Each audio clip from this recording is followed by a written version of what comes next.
जो मदिरा पान करते हैं, सुन लीजिए, ये च मध्य रता पापा द्वित कर्म रतास तथा। हमारा शास्त्र कहता है भारतवासी हो, विदेशी नहीं हो तुम, इस भूमि में जन्मे हो, यदि मदिरा पियोगे तो नरक का रास्ता पक्का कर रहे हो। होश में ये मत मानना कि नरक वरक नहीं है। जैसे लोग कहते जा रहे हैं कौन नरक सरक, बोल लो बोल लो।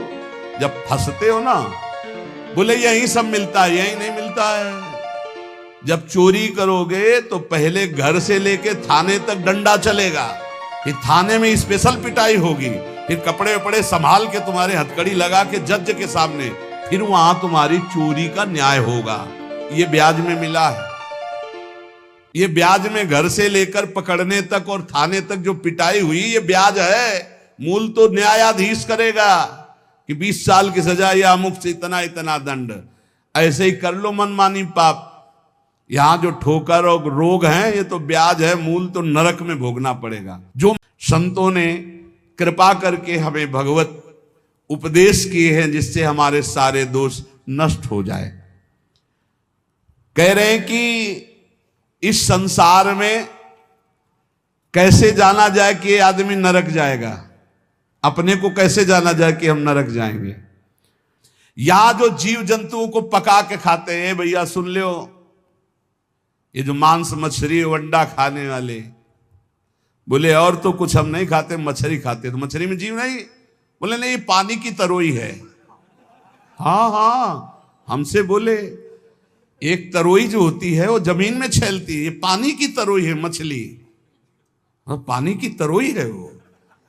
बनोगे तुम भी पानी की तरोई, तैयार हो जाओ, फिर तुमको सीधे मिर्ची की तरह तल के कढ़ाई में जिंदा फिर खाएंगे। वो काल स्वरूप भगवान है। अर्जुन को दिखाया कि देखो भीष्म द्रोणाचार्य लौंग इलायची की तरह फंसे हमारी दाढ़ों में। होश में रहो, शास्त्र आज्ञा है। जो दूसरे जीव जंतुओं को मार के उबाल के, बोले हम तो नहीं इसे पर खरीद के लाते हैं, वैसे ही भोग मिलेगा, दंड मिलेगा। जिसने किसी को विश्वास दिलाया और विश्वासघात कर दिया, उसको नरक की प्राप्ति होगी। विश्वासघाती महापापी माना जाता है, कभी विश्वासघात न करे। कोई शरण में आ जाए या किसी को वचन दे दे या किसी को विश्वास दे दे, फिर विश्वासघात करे, उसको नरक की प्राप्ति होती है। दूसरा, कृतज्ञ, तुम्हारे साथ उपकार किया, तुमने उपकार नहीं माना, उसका अमंगल किया, नरक की प्राप्ति होगी। तीसरा, जो कामी पुरुष दूसरे की स्त्रियों के साथ या कामी दूसरे पुरुषों के साथ, उनको नरक की प्राप्ति होती है। ध्यान दे दे, भारत है, धर्म विधान है। अब आप कह दो कि नहीं कानून नहीं, कहिए कानून, ये भागवतिक कानून है, भगवान का बनाया हुआ है, तुम्हें भोगना पड़ेगा। होश में सत्संग सुनाने के लिए ये बड़े बड़े शास्त्रों से, महर्षियों से इसीलिए चयन करते हैं कि तुम्हारे और हमारे होश ठीक रहे। ये भारत है, ये धर्म भूमि है, यहां मनमानी आचरण नहीं कि पतिवंचक परपति रति करई, गोस्वामी तुलसीदास जी, रो रो नरक कल्प सत परई, ऐसे पुरुष के लिए भी है।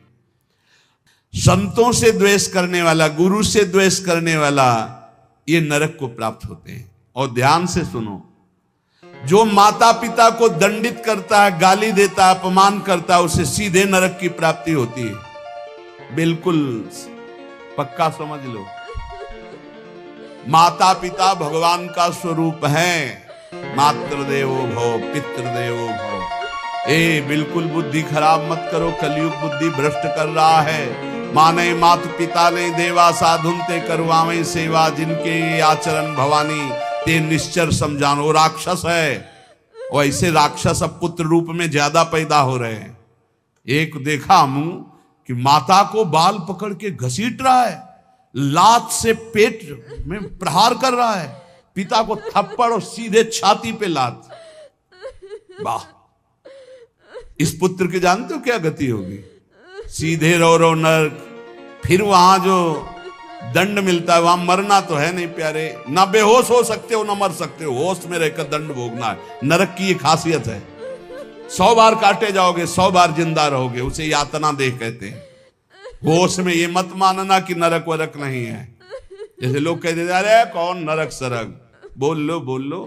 जब फंसते हो ना, बोले यही सब मिलता है, यही नहीं मिलता है। जब चोरी करोगे तो पहले घर से लेके थाने तक डंडा चलेगा, फिर थाने में स्पेशल पिटाई होगी, फिर कपड़े वपड़े संभाल के तुम्हारे हथकड़ी लगा के जज के सामने, फिर वहां तुम्हारी चोरी का न्याय होगा।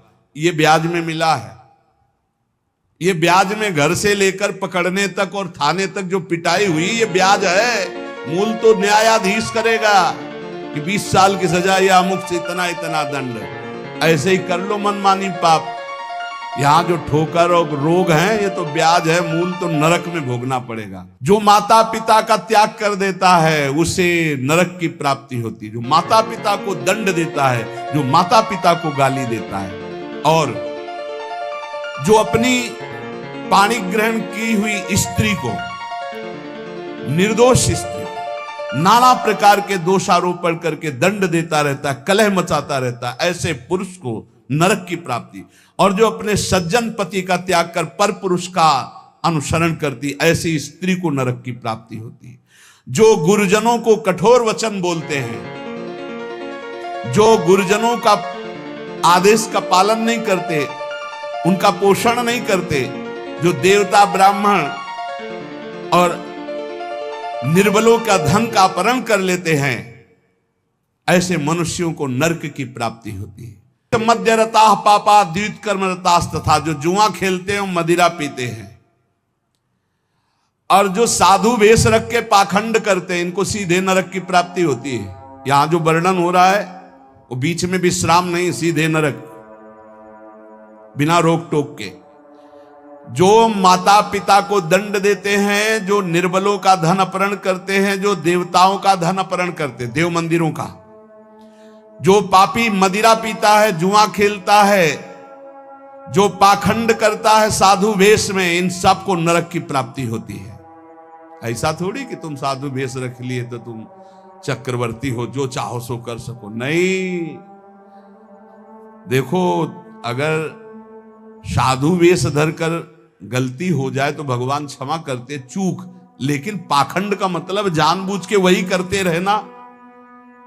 महापात की, अतिपात की, इन सबको, और जो दूसरे जीव जंतुओं को पका के खाते हैं, जो जीवों को पका के, ये भारत है, भारत धर्मात्माओं का देश है, महात्माओं का देश है, यति और सतियों का देश है।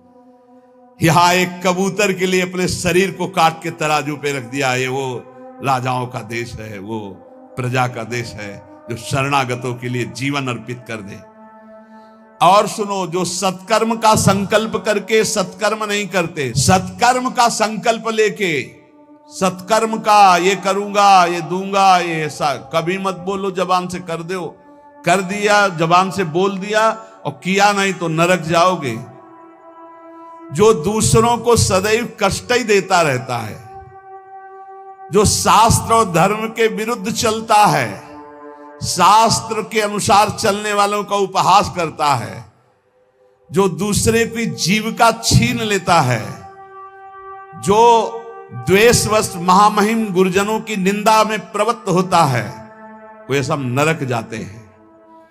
जो दाता दान दे रहा है और वो जाकर उसको भड़का के रोक देते हैं, नरक जाएंगे, दाता भी और भड़काने वाला भी। जो पाप कर्म के लिए प्रेरणा देता है, जो अनाथ उनको पीड़ा पहुंचाता है, इन भूतल पर ऐसे लोगों को नरक की प्राप्ति होती है और ये पाप उनको घोर दुख में, नरकों में ढकेलते हैं। ध्यान से सुनना, जो दंभ करता है, जो किसी को दान देने की बात कह के पलट जाता है, उसे नरक की प्राप्ति होती है। जो दूसरों की चुगली करता है, जो अभिमान में भर करके दैन्य पुरुषों को सताता है, ऐसे लोग होते हैं। जो झूठ बोलता है बात बात पे, उनको नरक की प्राप्ति होती है। जो अपनी बात कह के सीधे पलट जाता है, जो दूसरों का धन हड़प लेता है, जो दूसरों को निष्कलंक होने पर भी कलंक लगाता है, ऐसे लोगों को नरक की प्राप्ति होती है। जो पराये सुख और संपत्ति को देखकर जलते हैं, जो प्राणियों के प्राण लेने में बड़े सुख का अनुभव करते हैं, तलछा तलछा कर मारते हैं, बहुत निर्दयी लोग हैं, बहुत निर्दयी लोग। ये जलाते हैं पशुओं को, ऐसे पैर बांध दिए, ऊपर ऐसे सरिया डाल के उसमें पैरों में, और नीचे आग लगा दी। धीरे धीरे घंटों में तड़प, अब मुंह बंधा है, आवाज नहीं निकल, तड़प तड़प कर वो मर रहे, और वो 4-10 बैठे हंसी मजाक करे, करो करो मजाक करो। यमदूत ऐसे ही बांधेंगे, बिल्कुल ऐसे ही। और वहां यहां एक दिन तुम ऐसा पाप करोगे, वहां सैकड़ों वर्ष उसका भोगना पड़ेगा। जैसे 15-20 मिनट पाप कर ले, कत्ल कर ले, व्यभिचार कर ले, पूरे जीवन जेल में रहना पड़ेगा, फांसी भी हो सकती है। ऐसे ही यहां एक पशु को तुमने जलाया, आनंद लिया, वहां हो सकता है कि एक कल्प तक तुमको जलाया जाए। जैसे यहां एक 15 मिनट का अपराध, आजीवन कारावास। होश में, ये नहीं मानना कि ये नरक स्वर्ग सब व्यर्थ है। जो लोग पराई स्त्री को फुसला के फंसा के दुराचार करते हैं, मार देते हैं, जो लोग कुआं, बगीचा, पोखरा, पौशाला, इन स्थानों को अपवित्र करते हैं व्यभिचार के द्वारा, मलमूत्र त्याग के, मान लो पानी है, पानी में मलमूत्र करना, पानी में व्यभिचार करना, ऐसों को सीधे नरक मिलता है, सीधे नरक। पोखरे में, कुएं में, बगीचे में जो अपवित्र आचरण करते हैं, उनको नरक की प्राप्ति होती है। जो देव स्थानों में दी गई जमीन संपत्ति को हड़प लेते हैं, जो बच्चों को चुरा लेते हैं, शिशु बच्चों को चुरा कर बेचना, या जो अतिथि को भोजन दिए बिना स्वयं भोजन कर लेते हैं, ऐसे लोगों को नरक की प्राप्ति होती है। जो सन्यास का संकल्प लेकर फिर सन्यास आश्रम को कलंकित करते हैं, जो मित्र भाव करके दगा दे देते हैं, ऐसे जितने पुरुष बताए गए, ये सब के सब नरकगामी होते हैं। इसलिए हम श्री भगवान का आश्रय लेकर नाम जप करते हुए सुधार करें, हमको नरक न जाना पड़े, इसी जन्म में हमारी भगवत प्राप्ति हो जाए, निश्चित हो जाएगी नाम जप से। और ये संकल्प लो, अब लो नसानी, अब ना न सही हो, तो भगवान कृपा करके माफ कर देंगे। आम तो हम सर्व पापेभ्यो मोक्षयिष्यामि मा शुचा। श्री राधा वल्लभ लाल की।